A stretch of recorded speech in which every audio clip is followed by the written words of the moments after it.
दोस्तों, video start करने से पहले मेरी आप सबसे एक छोटी सी रिक्वेस्ट है कि इस वीडियो को लाइक कर दें। आप सब में से ऐसे बहुत से लोग हैं जो हमारी वीडियो को तो एंजॉय करते हैं, मगर उन्होंने अभी तक हमारे चैनल को सब्सक्राइब नहीं किया। तो आप सबसे एक रिक्वेस्ट है कि हमारे चैनल को सब्सक्राइब करें और इस वीडियो को लाइक कर दिया करें। आरती नाम की एक लड़की थी जिसके पिता एक बहुत बड़े मंदिर के मुख्य पुजारी थे। आरती की माँ बचपन में ही गुजर गई थी और तब से उसे उसके पिता ने ही पाला था। आरती अपने पिता के बहुत करीब थी। वो अपने पिता के कारण बहुत ज्यादा पूजा पाठ करती थी। एक दिन सुबह सुबह आरती अपने पिता से कहती है, देखिए पिताजी, मैं नहाकर आ गई हूँ और मैंने घर में पूजा भी कर दी है। चलिए अब मंदिर चलकर पूजा करते हैं। वाह बेटी, ये तो कितनी अच्छी बात है। तुम्हें देखकर मुझे बहुत खुशी होती है। अपनी उम्र की बाकी लड़कियों की तरह तुम फालतू की चीजों में उलझी नहीं हो, बल्कि पूजा पाठ और दान पुण्य का काम करती हो। ये सब आपका ही तो सिखाया हुआ है पिताजी। ठीक कहा बेटी। चलो अब मंदिर चलते हैं, वरना पूजा के लिए देरी हो जाएगी। आरती अपने पिताजी के साथ मंदिर जाती है। आइए आइए प्रेमानंद जी, आपका ही इंतजार था। आपके बिना तो हम पूजा शुरू भी नहीं कर सकते थे। नहीं, ऐसा नहीं है। अगर आप सब आ गए थे तो पूजा शुरू कर देनी चाहिए थी। भला मेरा इंतजार क्यों करना? ऐसा कैसे हो सकता है? आप हम सबसे बड़े और विद्वान हैं। आपकी जगह कोई भी पूजा नहीं कर सकता। ये तो आप सब लोगों का मान सम्मान है, वरना ऐसी कोई बात नहीं है। सभी लोग मिलकर पूजा करते हैं। आरती को ये सब देखकर बहुत अच्छा लग रहा था। उसे बहुत खुशी थी कि उसके पिता का सब लोग इतना सम्मान करते हैं। पूजा के बाद आरती वहीं बैठकर भजन गाने लगती है। उधर उसके पिता मंदिर के कुछ काम से चले जाते हैं। आरती को भजन गाते देख आने जाने वाले लोग भी रुक जाते हैं और भजन सुनने लगते हैं। कितना अच्छा और मीठा भजन गा रही है ये लड़की। हाँ, ऐसा लग रहा है कि इसके गले में सरस्वती माता का वास है। कुछ देर बाद जब आरती के पिता बाकी पुजारियों के साथ लौट कर आते हैं और आरती को ऐसे भजन गाते देखते हैं तो वो बहुत खुश होते हैं। प्रेमानंद जी, आपकी बेटी आरती कितना अच्छा भजन गा रही है। आपने इसे बहुत अच्छे संस्कार दिए हैं। हाँ पुजारी जी, इसे देखकर मुझे भी बहुत खुशी होती है। आगे चलकर ये बहुत कुछ अच्छा करेगी। भजन खत्म होने के बाद आरती अपने पिता के पास आकर कहती है, चलिए अब घर चलते हैं पिताजी। मुझे दोपहर का खाना भी तो बनाना है ना। दोनों बाप बेटी घर चले जाते हैं। उसी शाम को प्रेमानंद आरती से पूछते हैं, बेटी, मुझे एक बात बताओ, तुमने आगे क्या करने का सोचा है? तुम्हारी सारी सहेलियां तो शहर जाकर बड़ी बड़ी नौकरियां कर रही हैं, तो फिर तुम क्यों नहीं जाती हो? आरती ये सुनकर सोच में पड़ जाती है। मगर मुझे तो शहर नहीं जाना है और ना ही कोई नौकरी करनी है। अच्छा, तो फिर क्या करना है तुम्हें? तुमने कुछ तो सोचा ही होगा ना? जी सोचा है ना, मुझे आपकी तरह बनना है। आरती की बात सुनकर उसके पिता चौंक जाते हैं। पिताजी, वो दरअसल मुझे भी आपकी तरह पूजा पाठ करना है। मेरा इसी में मन लगता है। मुझे शहर के शोर शराबे में जाकर नौकरी करने में कोई दिलचस्पी नहीं है। ये तो बहुत खुशी की बात है बेटी। ठीक है, मुझे तो इसमें बहुत खुशी मिलेगी।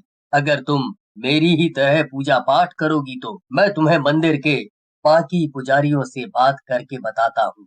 आरती के पिता इतना कहकर मंदिर चले जाते हैं और आरती घर पर काम करने लगती है। लेकिन तभी अचानक से आरती की नजर सामने रखे छोले पर पड़ती है और उसे याद आता है कि उसके पिता उस छोले में रखा कुछ जरूरी सामान घर पर ही भूल गए थे। अरे नहीं, ये तो पिताजी का झोला है। इसमें तो पूजा की सभी जरूरी चीजें हैं। वो इसे घर पर ही भूल गए। मैं अभी भाग कर जाती हूँ और उन्हें ये देकर आती हूँ, वरना वो अच्छे से पूजा नहीं कर पाएंगे। इतना कहकर आरती झोला उठाती है और तेजी से भागने लगती है। उसके मन में ये चल रहा था कि बस जल्दी से अपने पिता को झोला दे दे। सामने सड़क थी और सड़क के उस पार मंदिर था जहाँ उसके पिता जा रहे थे। पिताजी, पिताजी, रुक जाइए। आपका झोला यहाँ मेरे पास है। आरती जोर जोर से चिल्ला रही थी, लेकिन उसके पिता को उसकी आवाज सुनाई ही नहीं दे रही थी। ओफो, पिताजी तो सुन ही नहीं रहे। लगता है मुझे ही उस पार जाकर उन्हें झोला देना पड़ेगा। इतना बोलकर आरती तेजी से सड़क पार करने के लिए भागती है, लेकिन अचानक से एक बहुत बड़ी गाड़ी आकर उसे टक्कर मार देती है। गाड़ी वाला तुरंत वहां से उसके पिता भी भागे भागे आते हैं।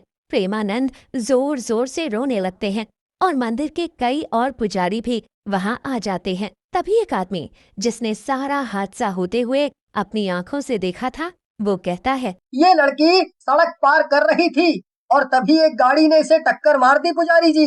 लगता है टक्कर लगने से इसकी फौरन ही मौत हो गई है। ये तूने क्या किया ऊपर वाले? मेरी बेटी को मुझसे छीन लिया। इसके अलावा मेरा दुनिया में था ही कौन? प्रेमानंद जी जोर जोर से रोने लगे। उधर दूसरी तरफ आरती मरने के बाद एक चुड़ैल बन गई और सबके सामने आ गई। उसे देखकर लोग बहुत डर गए। चुड़ैल, चुड़ैल, भागो, भागो!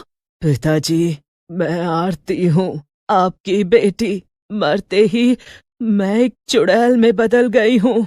चुड़ैल की बात सुनकर प्रेमानंद और वहां खड़े सभी लोग दंग रह जाते हैं। अरे नहीं, ये क्या हो गया बेटी? तू चुड़ैल कैसे बन गई? जरूर इसकी कोई इच्छा अधूरी रह गई होगी, इसीलिए ये चुड़ैल बनकर भटक रही है।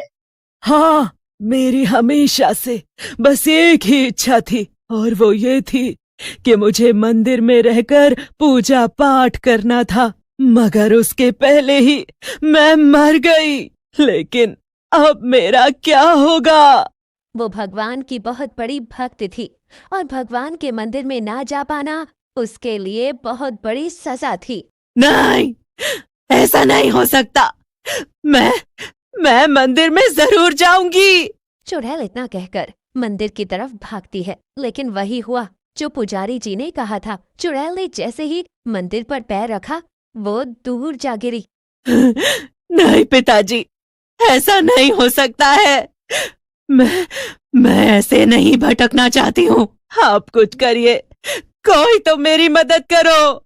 चुड़ैल बार बार मंदिर की तरफ भागती और फिर दूर जाकर गिरती। उसकी ये दशा देखकर आसपास खड़े सभी लोग बहुत दुखी हो रहे थे। ऐसा नजारा किसी ने पहले कभी नहीं देखा होगा।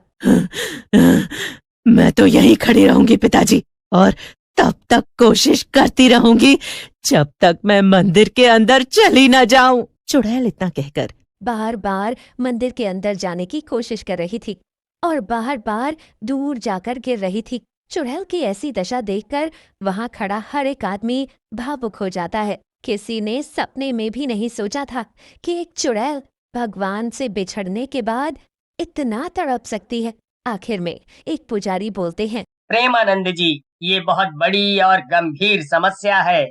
हम इस चुड़ैल को ऐसे तड़पते नहीं छोड़ सकते हैं, और ये तो आपकी बेटी भी है। हमें इसके लिए कुछ तो करना ही होगा। लेकिन एक तरीका है जिससे हमारी आरती की आत्मा भगवान की पूजा भी कर सकेगी, वो भी मंदिर के अंदर जाए बिना। क्या ऐसा कौन सा तरीका है पंडित जी? मुझे बताइए, मैं कुछ भी करने को तैयार हूँ। तो ठीक है, हम मंदिर के ठीक सामने एक छोटी सी झोपड़ी बनाएंगे, जिससे कि भगवान की मूर्ति एकदम ठीक सामने ही दिखाई दे। आपकी ये चुड़ैल बेटी उसी में रह सकती है। ये मंदिर के अंदर नहीं जा सकती है, लेकिन मंदिर के पास तो रह सकती ही है ना। पुजारी जी की ये बात सभी को बहुत पसंद आती है। सब लोग ये उपाय करने को तैयार हो जाते हैं और अब चुड़ैल भी खुश थी। देखते ही देखते एक हफ्ते के अंदर ही लोगों ने झोपड़ी बनाकर तैयार कर दी। चुड़ैल ने उसमें रहना शुरू कर दिया। आप सबका बहुत बहुत धन्यवाद। आप लोगों का ये एहसान कभी नहीं भूल सकती। इसके बाद चुड़ैल खुशी खुशी अपनी झोपड़ी में रहने लगी। आने जाने वाले सभी लोग उसे देखकर हैरान होते थे और कुछ लोग खुश भी होते थे। इसी तरह से कुछ वक्त बीत जाता है। चुड़ैल हर रोज सुबह उठती थी और दूर से ही भगवान को पूजती थी। इसके बाद वो अपना पूरा दिन भजन गाने में बिता देती है। प्रेमानंद जी भी अक्सर अपनी बेटी से मिलने आया करते थे।